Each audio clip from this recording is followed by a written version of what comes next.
Hey everybody, welcome to my favorite new party pad on Smedberg Lake in Yosemite National Park, right alongside the Pacific Coast Trail for the people who actually have to follow the trail. Anywho, figured now would be a great time to talk about the geopolitics of everyone's favorite party favor, guacamole. We're having a problem with avocados. It seems that the Mexican cartels are starting to run protection rackets. It's worse than it sounds.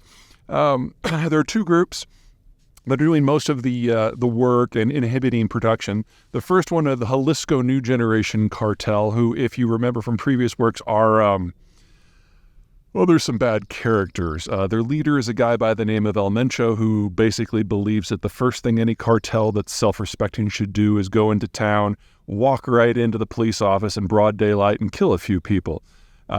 As a result, this violence-first approach doesn't make it very easy for someone to ally with them, but it does make everybody pretty scared of them.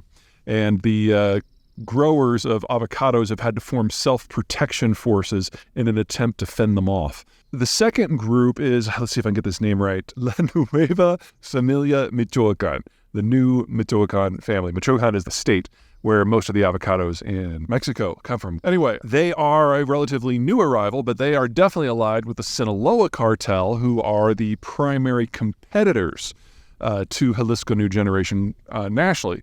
The deciding factor about the Sinaloa alliance is significantly different. It's not that they're any less violent. They just use violence as a means to an end rather than just as an ends to themselves. As a result, they have a real fondness for going out and diversifying their operations, basically trying to get into anything that allows them to launder money, and agriculture, especially things that are shipped in raw form to the United States like avocados, fits the bill.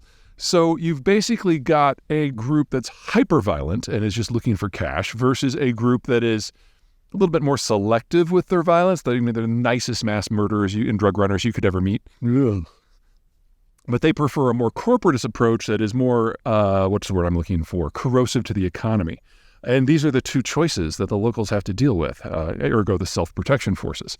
Anyway, you should not expect this to get better anytime soon. In fact, you should expect it to get worse.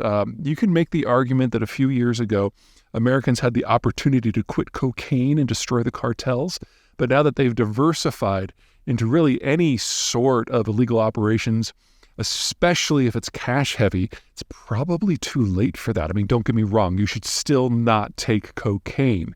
That's at least half of their revenues. But we're now in a situation where something like a 10th to 15% of the tequilerias in Mexico are paying protection money to one of the cartels. The biggest thing I can underline here is that while I've mentioned the two big alliances, remember La Familia, there are a lot of local cartels now that are part of these broad umbrellas. And because of that, we now have local groups doing shakedowns of everyone and everything for everything. And because of that, it is probably to start looking to North Carolina for your avocados, which definitely means you're not going to be getting them all year round.